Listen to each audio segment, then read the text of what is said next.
Hello students, welcome to MOS classes. आज हम 8th class English NCERT की book it's so happened के chapter number 5 princess September को read करेंगे। याद रखिएगा स्टूडेंट्स कि इस वीडियो के नीचे डिस्क्रिप्शन बॉक्स में हमने अपनी सभी वीडियोस के लिंक दिए हुए हैं, तो डिस्क्रिप्शन बॉक्स में जाकर आप हमारी सभी वीडियोस को देख सकते हैं। तो जैसा कि आप देख सकते हैं स्टूडेंट्स कि इस चैप्टर का नाम है प्रिंसेस सितंबर। तो ये एक राजकुमारी की कहानी है जिसका नाम है सितंबर। तो आइए अब हम इस चैप्टर को रीड करते हैं। यहाँ पर इस पैराग्राफ में हमें यह बताया गया है कि सियम का राजा और रानी, इनकी बहुत सारी बेटियां थीं। सियम ये थाईलैंड का ही पुराना नाम है और यहाँ के जो राजा और रानी थे इनकी बहुत सारी बेटियां थीं। और एक दिन रानी ने कहा कि इतनी सारी बेटियों के नाम मुझसे याद नहीं होते, मुझे बहुत कंफ्यूजन हो जाती है, इतनी सारी बेटियों के नाम मैं कैसे याद रखूं। तब राजा ने यह डिसाइड किया कि वो अपनी बेटियों का नाम जनवरी, फरवरी, मार्च, अप्रैल इस तरीके से रखेगा। और जब सबसे छोटी बेटी हुई तो सबसे छोटी बेटी का नाम उन्होंने रखा सितंबर। इसके बाद इस पैराग्राफ में हमें यह बताया गया है कि सियम का जो राजा था उसकी एक अजीब सी हैबिट थी, एक अजीब सी आदत थी कि जब उसका बर्थडे आता था, जब उसका जन्मदिन आता था, तो वो किसी से गिफ्ट लेता नहीं था बल्कि दूसरों को गिफ्ट देता था। तो एक बार उसका बर्थडे आया और उसे अचानक से समझ में नहीं आया कि मैं सबको क्या गिफ्ट दूं। तो उसने क्या किया, उसने सोने के पिंजरे में अपनी हर एक बेटी को एक हरा तोता दिया। यानी कि उस राजा ने अपनी हर एक बेटी को एक एक सोने का पिंजरा दिया जिसमें हर पिंजरे में हरा तोता था, ग्रीन पैरेट था। और जो ये राजकुमारियां थी ये बहुत प्राउड फील करती थी अपने अपने पैरेट पे। और हर रोज 1 घंटा ये देती थी, यानी 1 आवर, 1 घंटा ये टाइम देती थी अपने अपने पैरेट को बोलना सिखाने के लिए कि बात कैसे करनी है।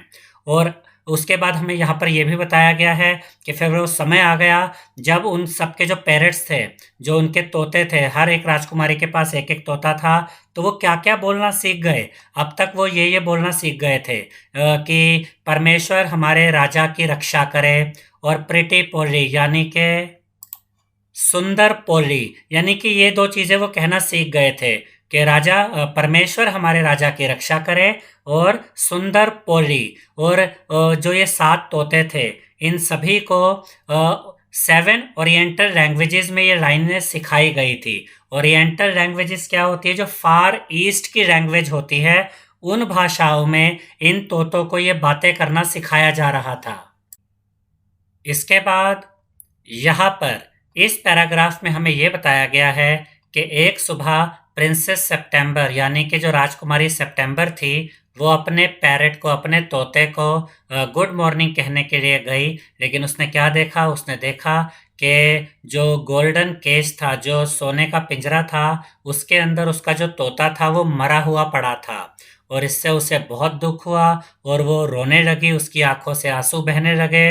और उसकी जितनी भी दासियां थीं, मेड्स यानी कि दासियां, यानी उस राजकुमारी की जितनी भी दासियां थी, उन्होंने कोशिश करी कि उसको सांत्वना दे, दिलासा दे कि चलो कोई बात नहीं, अब मत रो। लेकिन इन सब बातों से राजकुमारी का जो दुख था वो कम नहीं हुआ।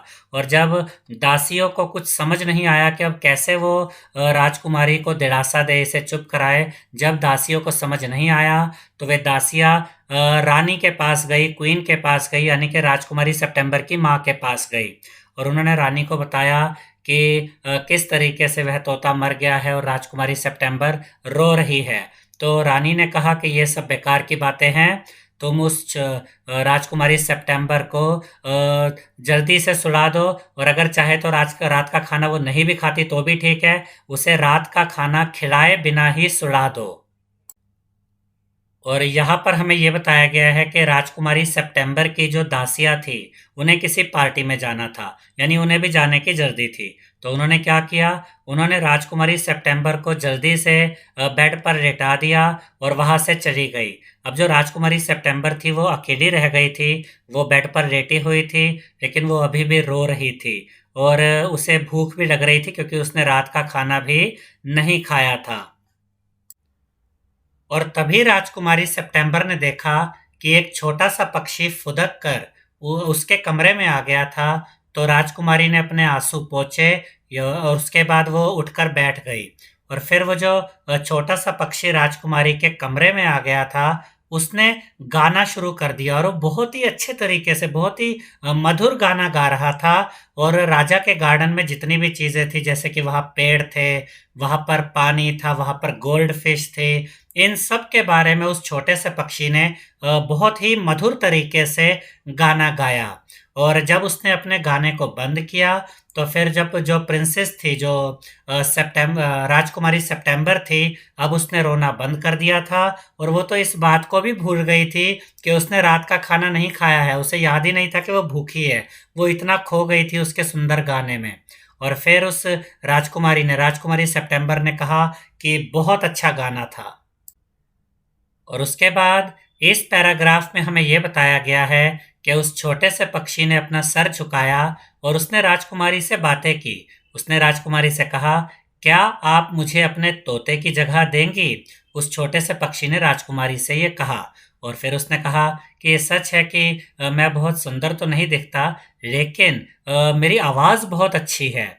और तब जो प्रिंसेस सितंबर थी, जो राजकुमारी सितंबर थी, उसने तालियां बजाई, बहुत खुश होकर उसने तालियां बजाई। और तब वो जो छोटा सा पक्षी था, वो फुदक कर राजकुमारी के बेड के एक कोने पर जाकर बैठ गया और उसने गाना गाया और गाना गाकर राजकुमारी को सुला दिया। इसके बाद इस पैराग्राफ में हमें यह बताया गया है कि जब अगले दिन राजकुमारी उठी, तो वह छोटा सा पक्षी अभी भी वहीं पर बैठा हुआ था। और जब राजकुमारी ने अपनी आंखें खोली, तो पक्षी ने राजकुमारी से कहा, गुड मॉर्निंग। और फिर राजकुमारी सितंबर की दासियां वहां पर आ गई राजकुमारी के लिए ब्रेकफास्ट लेकर। और तब उस छोटे से पक्षी ने राजकुमारी के हाथ से चावल खाए। और उसके बाद वो जो छोटा सा पक्षी था, वो वहां पर नहाया भी था।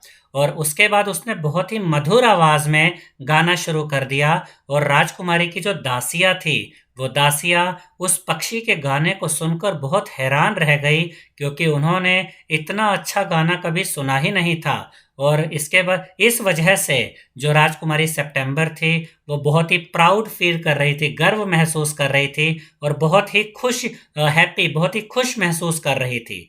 और तब राजकुमारी ने उस छोटे से पक्षी से यहाँ पर कहा कि चलो, अब मैं तुम्हें तुम्हारी अपनी बहनों को दिखाऊंगी। यानी अब वो ये चाहती थी कि वो उस छोटे से पक्षी को लेकर जाए और अपनी सभी 8 बहनों को अपना ये छोटा सा पक्षी दिखाए, जो इतना सुंदर गाता है।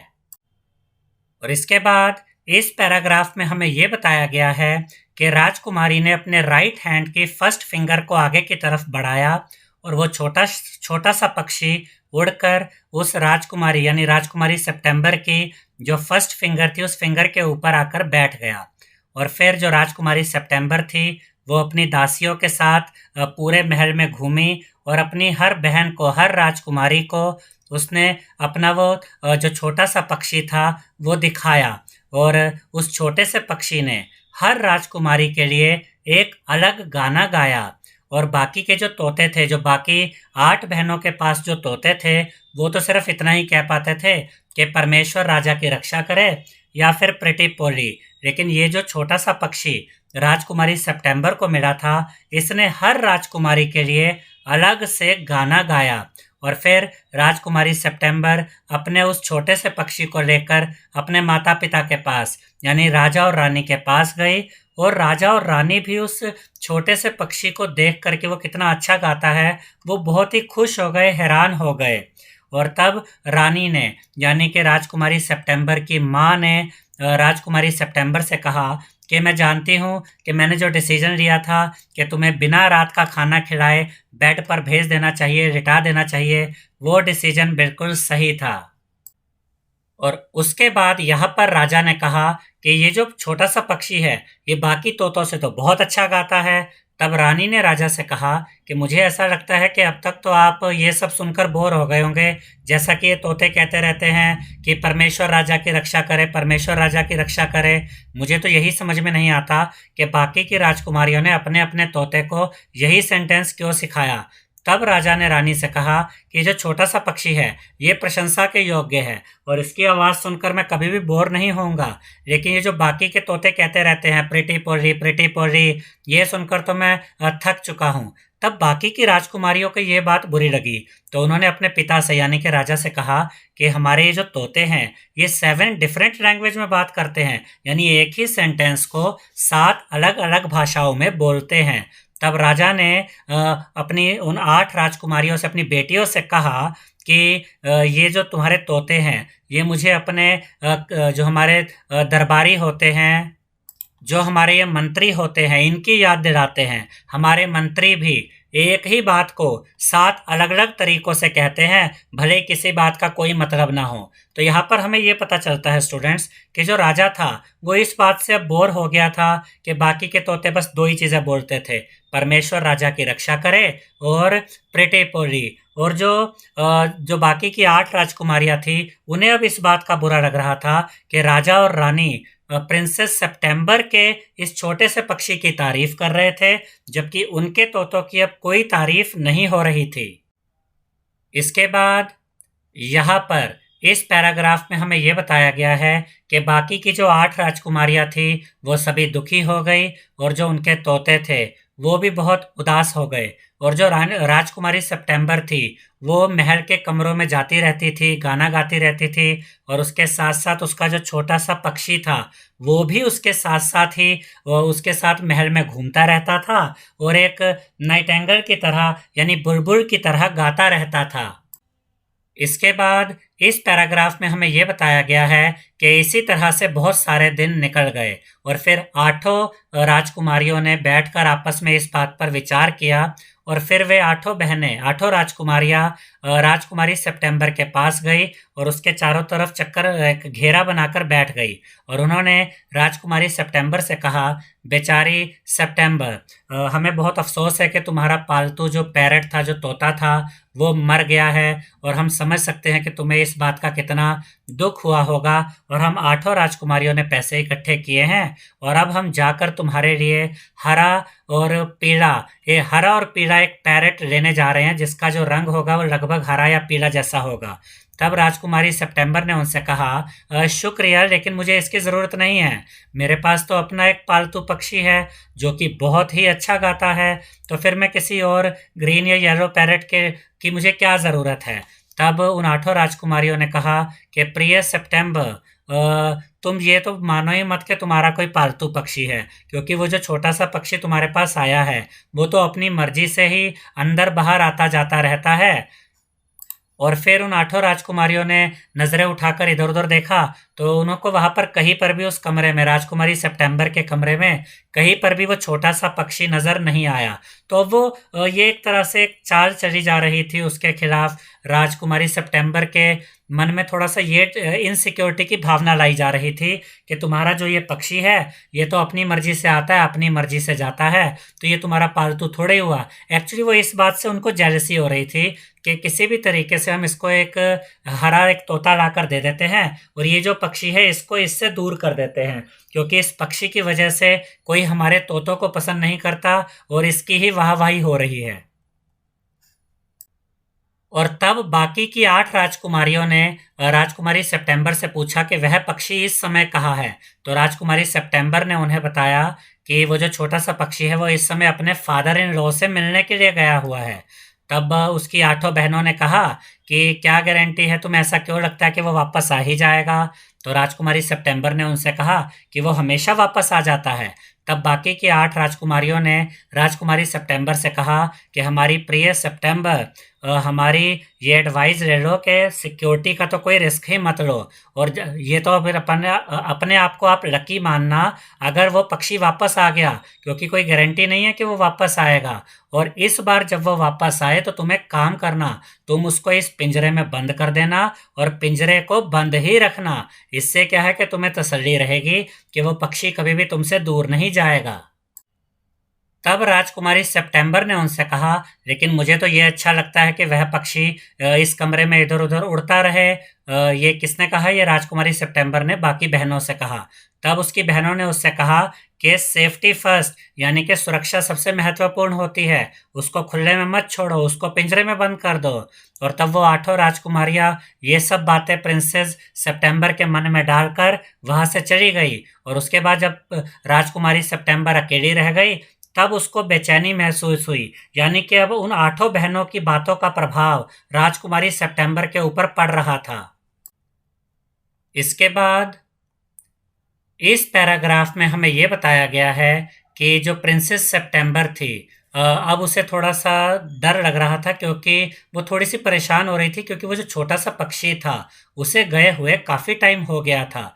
तो प्रिंसेस सितंबर ने सोचा कि कहीं उसके साथ कुछ गलत तो नहीं हो गया, कहीं किसी बाज ने उसे मार तो नहीं दिया, कहीं किसी जाल में वो फंस तो नहीं गया, और या फिर ऐसा भी हो सकता है कि वह मुझे भूल गया हो, या फिर वो किसी और के पास चला गया हो और अब वो किसी और को पसंद करने लगा हो। और ये सभी चीजें सोचकर वो काफी डर गई थी। और फिर वो प्रार्थना करने लगी कि मेरा वो छोटा सा प्यारा सा पक्षी बस वापस आ जाए। और तभी जो प्रिंसेस सितंबर थी, उसने उस पक्षी की आवाज़, उसका गाना, उसकी जो आवाज़ थी पक्षी की, अपने कानों में आती हुई सुनी। वो छोटा सा पक्षी चुपचाप से आकर हल्के से उसके कंधे पर बैठ गया था, जैसे कि आप यहाँ पर देख सकते हैं। और वो इतने शांति से, इतने आराम से वहां पर आकर आ गया था कि राजकुमारी सितंबर को पता भी नहीं चला कि वो कब आया और उसके कंधे पर बैठ गया। और तब राजकुमारी सितंबर ने उससे कहा कि मैं तो बहुत डर गई थी कि तुम्हारे साथ कुछ बुरा ना हो गया हो। तब उस छोटे से पक्षी ने राजकुमारी सितंबर से कहा कि मैं जानता था कि तुम परेशान होगी, और आज तो मेरा वापस आना बहुत मुश्किल हो गया था, क्योंकि मेरे फादर इन लॉ ने एक पार्टी रखी थी और वह सब ये चाहते थे कि मैं वहां पर रुकूं। लेकिन फिर मैं तुम्हारे बारे में सोचकर मुझे चिंता हुई, तो मैं वापस आ गया। अब परिस्थिति वैसे ही बहुत खराब सी हो रही थी, क्योंकि जो प्रिंसेस सितंबर थी वो पहले से ही बहुत डरी हुई थी, बेचैन थी, क्योंकि उसकी बहनों ने उसके मन में ये डाल दिया था कि तुम्हारा ये पक्षी कभी भी तुम्हें छोड़कर चला जाएगा। अब उसके ऊपर जब इस छोटे से पक्षी ने राजकुमारी से ये सब बातें कही, तो राजकुमारी और भी ज्यादा डर गई कि कहीं मेरा ये पक्षी मेरे से दूर ना चला जाए। और उसके बाद यहाँ पर हमें ये बताया गया है कि राजकुमारी सितंबर का जो दिल था वो बहुत तेजी से धड़क रहा था, वो काफी नर्वस हो गई थी, और अब वो कोई और रिस्क नहीं लेना चाहती थी। उन्होंने अब उसके बाद क्या किया, राजकुमारी सितंबर ने अपना हाथ बढ़ाया, उस छोटे से पक्षी को पकड़ा, और उसको तो ये अंदाजा भी नहीं था छोटे से पक्षी को कि क्या होने जा रहा है। और राजकुमारी सितंबर ने उस छोटे से पक्षी को पिंजरे के अंदर की तरफ धकेल दिया और पिंजरे का दरवाजा बंद कर दिया। कुछ देर तक तो उस छोटे से पक्षी को समझ ही नहीं आया कि हुआ क्या था। उसे लगा कि शायद ये कुछ मजाक सा हो रहा है, इसीलिए उसने कुछ समय के बाद, जैसे उसको थोड़ा एहसास हुआ कि मेरे साथ ये क्या हुआ है, उसने राजकुमारी से कहा कि ये क्या मजाक है। तो राजकुमारी ने कहा ये कोई मजाक नहीं है, और फिर उसने एक बहाना बनाया। राजकुमारी ने उसने कहा कि यहाँ पर कुछ बिल्लियां घूम रही है और ये तुम्हारे लिए सेफ नहीं है, तुम्हें उनसे खतरा हो सकता है। यह सुनकर उस छोटे से पक्षी ने कहा कि अगर ऐसी बात है तो मैं इसका बुरा नहीं मानता, लेकिन जब सुबह होगी तब तुम मुझे इस पिंजरे से बाहर निकाल देना। यानी कि अभी तक तो पक्षी को यही लग रहा था कि वहां पर बिल्लियां आई हुई हैं, जिसकी वजह से मेरी सुरक्षा के लिए मुझे पिंजरे में रख रही है और सुबह मुझे छोड़ देगी। और उसके बाद उस छोटे से पक्षी ने जी भरकर खाया, और उसके बाद उसने गाना शुरू कर दिया, लेकिन वो गाने के बीच में ही रुक गया। और उसने कहा कि मुझे समझ में नहीं आ रहा कि मुझे क्या हो रहा है, लेकिन आज की रात मेरा गाने का मन नहीं हो रहा है। एक्चुअली हुआ ये था कि वो पिंजरे में था और पिंजरे में वो कंफर्टेबल फील नहीं कर रहा था, इसलिए उसका गाने का मन नहीं हो रहा था। तब राजकुमारी सितंबर ने कहा ठीक है, तुम सो जाओ। राजकुमारी सितंबर इस बात को समझ नहीं पा रही थी कि वो जो पक्षी था वो पिंजरे में नहीं रहना चाहता था। और उसके बाद यहाँ पर हमें यह बताया गया है कि जो पक्षी था उसने अपने सर को अपने पंखों के नीचे छुपा लिया और वो फटाफट से सो गया, और राजकुमारी सितंबर भी सो गई। और अगली सुबह राजकुमारी सितंबर की नींद खुली उस पक्षी की आवाज से, यानी कि वो पक्षी सुबह होते ही जोर जोर से चिल्ला रहा था राजकुमारी को कुछ कहना चाह रहा था और वो कह रहा था, जल्दी से उठ जाओ, जल्दी से उठ जाओ, पिंजरे का दरवाज़ा खोल दो, मुझे बाहर जाने दो, मैं उड़ना चाहता हूँ। लेकिन राजकुमारी सितंबर ने उससे कहा, नहीं, तुम जहाँ हो वही ठीक हो। और उसके बाद उस पक्षी ने कहा, मुझे बाहर जाने दो, मुझे पिंजरे से बाहर जाने दो। उसने पिंजरे से बाहर आने की कोशिश करी लेकिन वो नहीं आ पाया। फिर उसने पिंजरे के दरवाजे को भी पीटने की कोशिश की लेकिन पिंजरे का दरवाज़ा भी नहीं खुला। तभी बाकी की 8 राजकुमारियां राजकुमारी सितंबर के कमरे में आई और उन्होंने देखा कि जो पक्षी था वो पिंजरे में बंद था। और उन्होंने राजकुमारी सितंबर से कहा कि तुमने हमारी सलाह मानकर बहुत बुद्धिमानी दिखाई है और कुछ ही दिनों में ये जो पक्षी है इसे पिंजरे में बंद रहने की आदत पड़ जाएगी और ये भूल जाएगा कि ये कभी आज़ाद हुआ करता था। अब जब तक वो 8 राजकुमारियां वहां पर थी तब तक तो वो छोटा सा पक्षी कुछ नहीं बोला, लेकिन जैसे ही वो बाहर गई तो पक्षी ने, उस छोटे से पक्षी ने जो पिंजरे में बंद था, उसने राजकुमारी सितंबर से कहा, मुझे बाहर निकालो, मुझे बाहर निकालो। तब राजकुमारी ने उससे कहा कि बेवकूफ़ी वाली बातें मत करो, तुम्हारा पिंजरे में रहना ही सही है क्योंकि मैं तुम्हें बहुत प्रेम करती हूँ, मैं तुम्हें चाहती हूँ और मैं जानती हूँ कि तुम्हारे लिए क्या सही है क्या गलत है, तो यही सही रहेगा कि तुम पिंजरे में ही रहो। और अब तुम एक गाना गाओ और उसके बाद मैं तुम्हें शुगर का एक टुकड़ा दूंगी, यानी कि मिश्री का एक टुकड़ा दूंगी। और उसके बाद यहाँ पर हमें ये बताया गया है कि जो छोटा सा पक्षी था वो पिंजरे में एक कोने में जाकर बैठ गया और बाहर की तरफ देखने लगा। बाहर की तरफ वो नीले आसमान को देख रहा था लेकिन उसने कोई भी गाना नहीं गाया। तब राजकुमारी ने उस पक्षी से कहा कि तुम इतने परेशान क्यों हो रहे हो, तुम गाना गाओ और अपने दुख को भूल जाओ।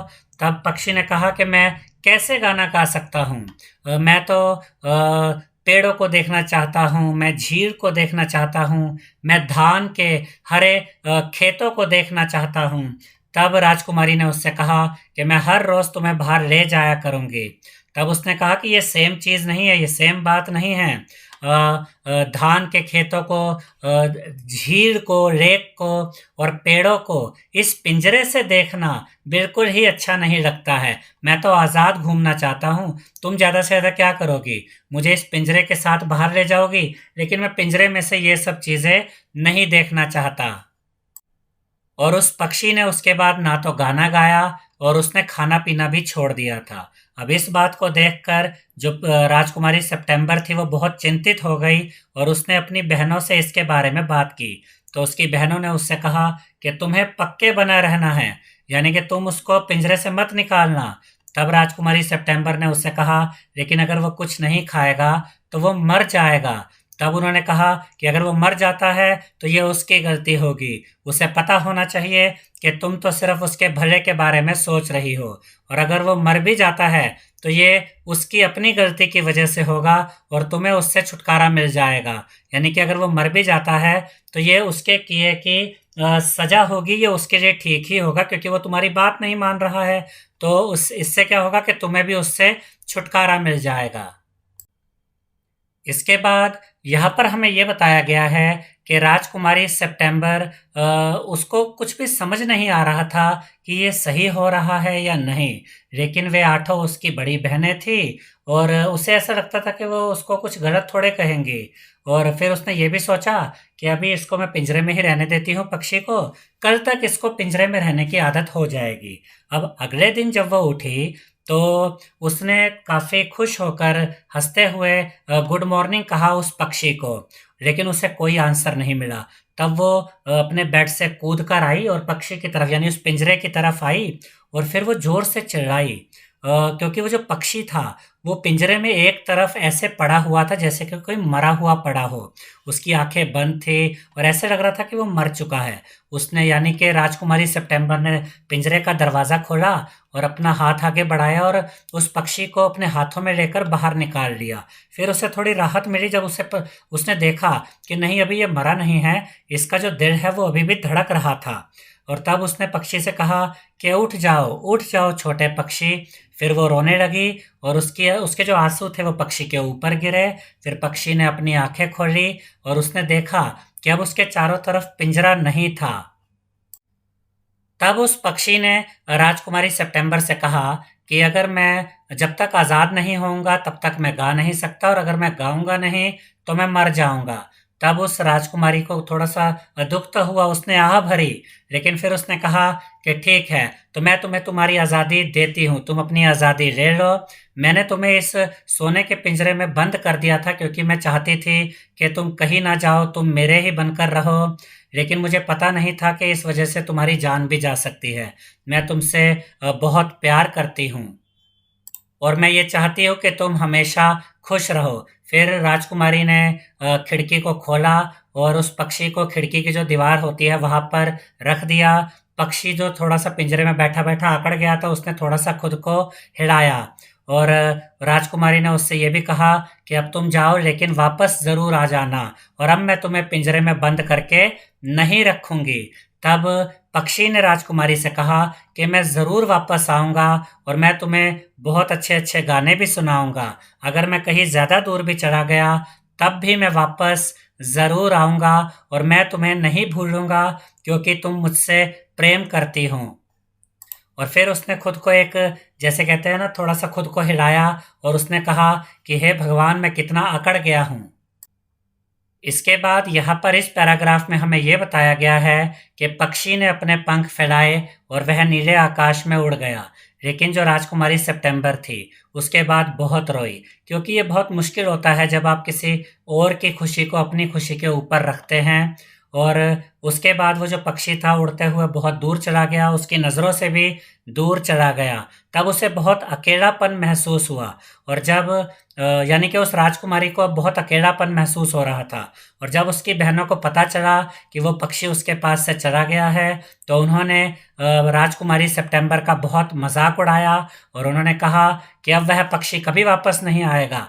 लेकिन वह पक्षी फिर से वापस आया और वो राजकुमारी सितंबर के कंधे पर बैठ गया और उसने उसे बहुत बढ़िया बढ़िया गाने सुनाए जो उसने सीखे थे जब वो बाहर खुले आकाश में उड़ रहा था। और अब से क्या हुआ, अब राजकुमारी सितंबर हमेशा अपनी खिड़की को खोल कर रहने लगी, चाहे दिन हो चाहे रात। वो कभी भी खिड़की बंद नहीं करती थी ताकि वो पक्षी जब चाहे अंदर बाहर आ जा सके, जिससे कि उसके कमरे में हमेशा ताजी हवा आती जाती रहती थी, हमेशा रोशनी रहती थी और हमेशा ताजी हवा उसके कमरे में भरी रहती थी, जिससे कि राजकुमारी सितंबर बहुत ही सुंदर हो गई। और उसके बाद इस पैराग्राफ में हमें यह बताया गया है कि जब राजकुमारी सितंबर शादी के योग्य हो गई तो उनकी शादी कंबोडिया के राजा के साथ कर दी गई। और कंबोडिया का जो राजा था जिनसे उनकी शादी हुई थी, वो राजकुमारी सितंबर को एक सफ़ेद हाथी पर बिठाकर अपने साथ ले गया। लेकिन उसकी जो 8 बहनें थी वो अपनी खिड़कियां खोल कर नहीं सोती थी, वो अपनी जो खिड़कियां थी कमरे की उनको बंद करके रखती थी, जिसकी वजह से उनके कमरों में ताज़ी हवा नहीं आती थी, जिससे कि जो बाकी की 8 बहनें थी, जो बाकी की 8 राजकुमारियां थी, वो ज़्यादा सुंदर नहीं बन पाई, अगली अगली हो गई, यानी कि सुंदर नहीं दिखती थी, चिड़चिड़ी भी हो गई थी। और जब उनकी शादी का समय आया सबका, तो उनकी शादियां राजा के मंत्रियों से करा दी गई और उन्हें शादी में 1 पौंड चाय और 1 सीएम कैट यानी कि बिल्ली दी गई। सबको 1-1 पौंड चाय और सबको 1-1 बिल्ली दी गई। आई होप स्टूडेंट्स आपको हमारा ये वीडियो पसंद आया होगा। अगर आपको हमारा ये वीडियो पसंद आया है तो इस वीडियो को लाइक करें, शेयर करें और हमारे चैनल को सब्सक्राइब करें। Thank you.